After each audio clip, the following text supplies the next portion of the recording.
अस्सलाम वालेकुम, आप देख रहे हैं GNN। मैं हूं ज़ैनुल हसन और मैं हूं इकरा रियाज। हेडलाइंस आप जान चुके हैं। बुलेटिन का आगाज करेंगे, बात करेंगे साइफर केस के हवाले से। बानी चेयरमैन PTI का साइफर केस की कार्रवाई इस्लामाबाद हाई कोर्ट में चैलेंज करने का फैसला।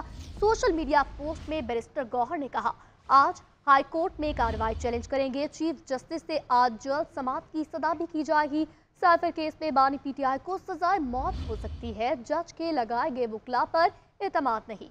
Chief justice Islamabad high court से तवक्को है, हमारी दरख्वास्त को फौरी समाअत के लिए मुकर्रर किया जाएगा और खुले दिल के साथ इसकी समाअत की जाएगी। गुज़िश्ता रोज साइफर केस की समाअत हुई और 25 गवाहों के बयानात पर जरह मुकम्मल की गई। बानी चेयरमैन और शाह महमूद कुरैशी को सवालनामा दे दिया गया। 36 सवालात के जवाब तलब किए गए।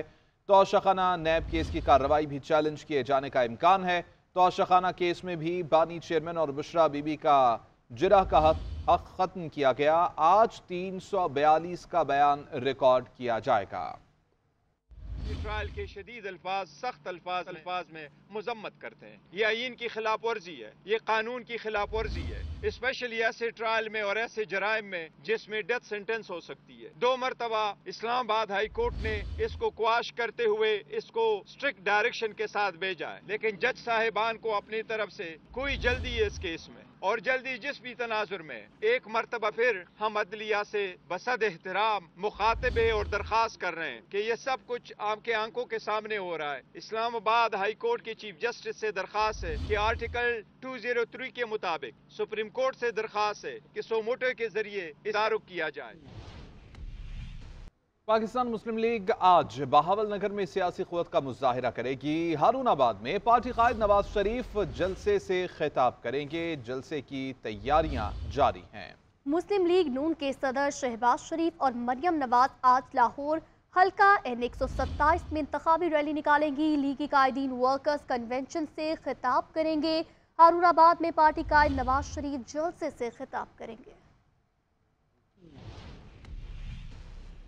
आगे बढ़ेंगे और आपको बताएंगे EMS के बिला तातुल ऑपरेशन को यकीनी बनाने के लिए इलेक्शन कमीशन के इकदाम। इलेक्शन कमीशन की बिला तातुल बिजली फराहमी की हिदायत पर वजारत तवानाई ने तकसीम कार कंपनियों को मरासला लिख दिया है, जिसमें डिस्कोस को इलेक्शन के दौरान नादरा इंफ्रास्ट्रक्चर और इलेक्शन कमीशन मरकजी सेक्रेटरीट को बिला तातुल बिजली फराहमी की हिदायत की गई है। इसी हवाले से मजीद तफसीलात हासिल करेंगे।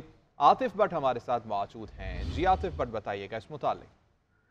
जी, इलेक्शन कमीशन की बिला तातुल बिजली फराहमी की हिदायत पर वजारत तवानाई की जानब से तकसीम कार कंपनियों को एक मरासला अरसाल किया गया है, जिसमें डिस्कोस को इलेक्शन के दौरान नादरा इंफ्रास्ट्रक्चर और इलेक्शन कमीशन मरकजी सेक्रेटरीट को बिला तातुल बिजली फराहम करने की हिदायत की गई है। इलेक्शन कमीशन के सूबाई और जिली दफातर DROs के दफातर को बिला तातुल जो है बिजली फराहम की जाए। डिस्कोस को यह हिदायत की गई है और हिदायत में यह भी की गई है, कहा गया है कि रिटर्निंग अफसरान के दफातर और पोलिंग स्टेशन की इमारतों को भी बिला तातुल जो है वो बिजली फराहम की जाए। हिदायत पर अमल दरामद यकीनी बनाने के लिए इलेक्शन कमीशन ने चेयरमैन नेपरा को भी खत लिखा है। मुल्क भर में 7 से 9 फरवरी तक बिजली की बिला तातुल फराहमी जो है उसको यकीनी बनाया जाए, ये इलेक्शन कमीशन की जानब से हिदायत की गई है। ठीक है, बहुत शुक्रिया तमाम तफसीलात के लिए आतिफ। लाहौर के हल्का N117 में मुस्लिम लीग नून और PTI के हिमायत याफ्ता उम्मीदवारों के दरमियान सख्त मुकाबला मुतवक्के है। इस हल्के में इंतखाबी मार्के के हवाले से हमारे नुमाइंदे वासिफ महमूद नून लीग पंजाब की तर्जुमान अजमा बुखारी के साथ मौजूद हैं। उनसे बात करते हैं। जी बताइएगा। मैं NA117 और PP 145 के इंतखाबी दफ्तर में मौजूद हूँ। मुस्लिम लीग नवाज़ की मरकज़ी रहनुमा अजमा बुखारी मेरे साथ मौजूद हैं। अजमा साहब, ये बताइए कि बिलावल भुट्टो लाहौर आ रहे हैं और बार बार मुस्लिम लीग नवाज़ को ललकार रहे हैं और कहते हैं कि जी शेर शिकार से छुपे हुए हैं। वाकई कोई डर है बिलावल भुट्टो से मियां नवाज शरीफ को? मुझे तो उनकी हर बात से जो है खौफ नज़र आता है कि उनको इतना खौफ है मियाँ साहब से कि ना वो उनको बाहर निकलता देख सकते हैं ना घर बैठा देख सकते हैं। तो बिलावल साहब की तकलीफ़ का मुझे अंदाज़ा है, लेकिन बेहतर है कि वो मियाँ साहब पे कंसंट्रेट करने की बजाय अपनी कारकर्दगी पे कंसंट्रेट करें और पूरी कौम को ये बताएं कि सिंध में जो आपने बड़ी आवाम को तरक्की दे दी है, जो वहाँ पर रावी चैन ही चैन लिख रहा है, वो बताएं ना यहाँ पर लाहौर में आके।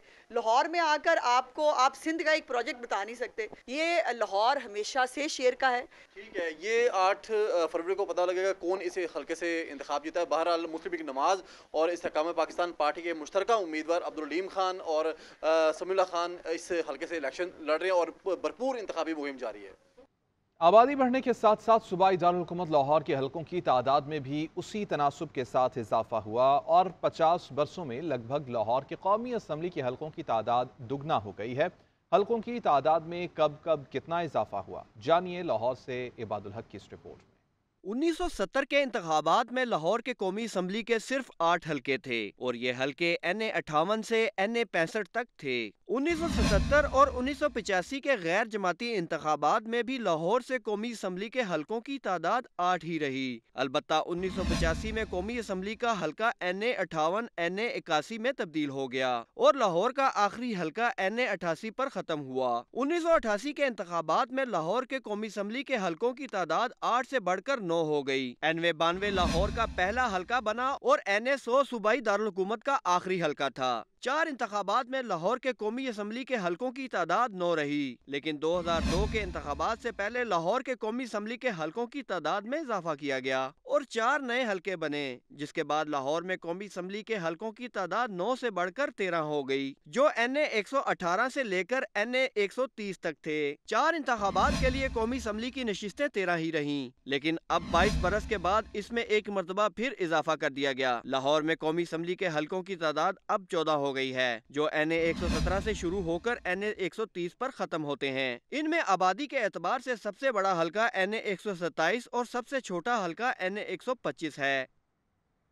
और अब कुछ बात करेंगे अवामी मसाइल की, तो हल्का NA 120 के इलाके जल्लो और मनावा की सूरत हाल अबतर है। सड़कें और गलियां टूट फूट का शिकार है, सीवरेज का निज़ाम भी खराब हो चुका।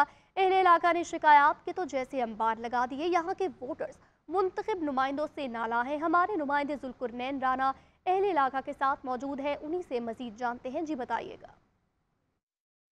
हल्का बंदियों के मुताबिक इस वक्त मैं NA 120 में मौजूद हूँ। ये जल्लो का इलाका है और यहाँ के बासियों से हम जानने की कोशिश करेंगे कि साबिक दौर में यहाँ पर उनके उम्मीदवार जो हैं उनकी उम्मीदों पर पूरा उतरे हैं या नहीं। गली मोहल्लों सड़कों की टूट फूट की बहाली, सीवरेज का निज़ाम और साफ़ पानी मुहैया किया गया है या नहीं, आइए जानते हैं। जी बिल्कुल, इस वक्त मैं हल्का NA 120 के बासियों के साथ मौजूद हूँ, अहले इलाका हैं। इनसे हम बात कर लेते हैं कि यहाँ पर किस किस्म के मसाइल हैं और कितने हल हुए हैं। क्या कहेंगे आप लोगों की सड़कें वगैरह जो हैं वो टूट फूट का शिकार तो दिखाई दे रही हैं, ये कब से टूट फूट का शिकार है? सीवरेज का निज़ाम और दीगर मसाइल किस तरह से हल हुए हैं? एक बूंद पानी की गिरती है तो ये लाइट चली जाती है। आप पीछे ये कैमरा मार के ये तारें देख सकते हैं कि कैमरे के में शायद आपको ये नज़र आ रहा हो कि तारों की पोजीशन क्या है। इस रोड पे जाके देख लें कि आगे पानी की पोजीशन क्या है। बारिश आ जाए तो यहाँ से कोई बंदा मुझे गुजर के दिखाए। जब से हम इधर आए हुए हैं तब से ये गटरों के ढक्कन खुले हुए हैं। रात को चलने की परेशानी, दिन को परेशानी। हमें 18 साल हो गया मनावे में आए हुए, इतने परेशान हैं कि घर से बाहर चले जाना तो पता नहीं लगता कि किस रास्ते से घर जाना है। कब बाद दफ़ा गिर जाते हैं।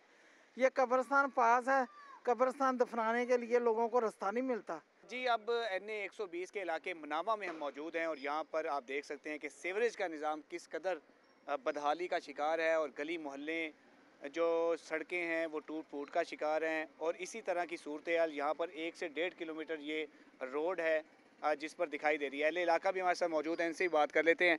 आप बताइएगा कि जो यहाँ से उम्मीदवार मुंतखब हुए थे वो आपकी उम्मीदों पर पूरा उतरे हैं या नहीं? यहाँ बेशुमार मसाइल हैं जो आपके सामने मौजूद हैं। आप देख रहे हैं कि किस तरीके से सीवरेज का पानी यहाँ भरा पड़ा हुआ, लोगों को आने जाने में परेशानी है। काउंसलर के पास जाओ तो वो कहते हैं हमारी काउंसलरी ख़त्म हो गई है। तनख्वाहें कहाँ से ले रहे हैं, किस चीज़ की तनख्वाह वो ले रहे हैं? जब काउंसलरी ख़त्म हो गई उनको तनख्वाह किस चीज़ की मिल रही है? 3 महीने तो इन्ने के जलील हो गए कि ਅਸੀਂ ਭੁੱਖੇ ਮਰਨ ਦੇ ਆ। ਇਹਨਾਂ ਨੂੰ ਕਿਸੇ ਨੂੰ ਸ਼ਰਮ ਨਹੀਂ ਆਈ ਕਿ ਕਿਸੇ ਬੰਦੇ ਨੂੰ ਕੋਈ ਸ਼ਰਮ ਆਈ ਹੋਵੇ। इथों लंघते ने आउंदे ने वेख के चले जाते हैं। हाँ जी, जैसा कि अहले इलाका NA 120 मनावा में हम मौजूद हैं, इससे पहले हम जल्लो में मौजूद थे और यहाँ से हमारी शहरियों से जो बात हुई है, यहाँ पर रहने वाले अहले इलाका से बात हुई है, उनका ये कहना है कि वो खासे जो हैं वो यहाँ पर परेशान हैं और 5 सालों में यहाँ पर कोई भी तरक्याती काम जो है वो नहीं हो सके। उन्होंने अपने मुंतखब उम्मीदवारों के ख़िलाफ़ जो है वो शिकायत के अंबार लगा दिए हैं। गली मोहल्ले जो हैं वो टूट फूट का भी शिकार हैं और सीवरेज का निज़ाम जो है वो भी बेहतर नहीं हो सका, जिसकी वजह से इनका ये कहना है कि वो अब किसी को भी जो है वोट कास्ट नहीं करेंगे, क्योंकि जिस भी नुमाइंदों को जो मुंतखब करते हैं वो इनकी उम्मीदों पर पूरा नहीं था। जी वेलकम बैक। आगे बढ़ेंगे, बात करेंगे कुछ मौसम की। तो मुल्क के बालाई इलाकों में बारिश और बर्फबारी का सिलसिला जारी है। बुलंद पहाड़ों ने बर्फ की दोशाला ओढ़ ली है। उधर पंजाब और बालाई सिंध के अजला में धुंध छाई रही। महकमा मौसमियात ने आज भी मुल्क में बारिशों और बर्फबारी की पेशगोई की है। गिलगित बल्तिस्तान, आज़ाद कश्मीर और खैबर पख्तूनख्वा के मुख्तलिफ इलाकों में बारिश और बर्फबारी। कराची और बलोचिस्तान के अजला चमन, ज़ियारत, ठट्टा, सजावल, बदीन में हल्की बारिश। कलर कहार में बूंदाबांदी। रावलपिंडी, जेहलम, गुजरात, नारोवाल में इस वक्त बादलों के बसेरे हैं। लाहौर समेत पंजाब के दीगर अजला में आज बारिश का इम्कान। बुलंदोबाला, बर्फीले पहाड़, आज़ाद कश्मीर, वादी नीलम, वादी लीपा में चौथी रोज भी बर्फबारी का सिलसिला जारी है। मरी और गलियात में मौसम की पहली बर्फबारी हुई। मालम जब्बा, कालाम और अस्तौर में पहाड़ों ने भी बर्फ की सफेद चादर ओढ़ी। शुमाली इलाकों में यकबस्ता हवाओं से कालाम का दर्जा हरारत -6, मालम जब्बा -4, अस्तौर और हुंजा का -3 रिकॉर्ड किया गया। सकरदू, मरी, रावलाकोट का पारा नुक्ता जमात से नीचे गिर गया। पंजाब के मैदानी इलाकों में धुंध की कमी रिकॉर्ड की गई। शिद्दत वाले इलाकों में मोटरवेज आज भी मुख्तलिफ मकामात पर बंद रही।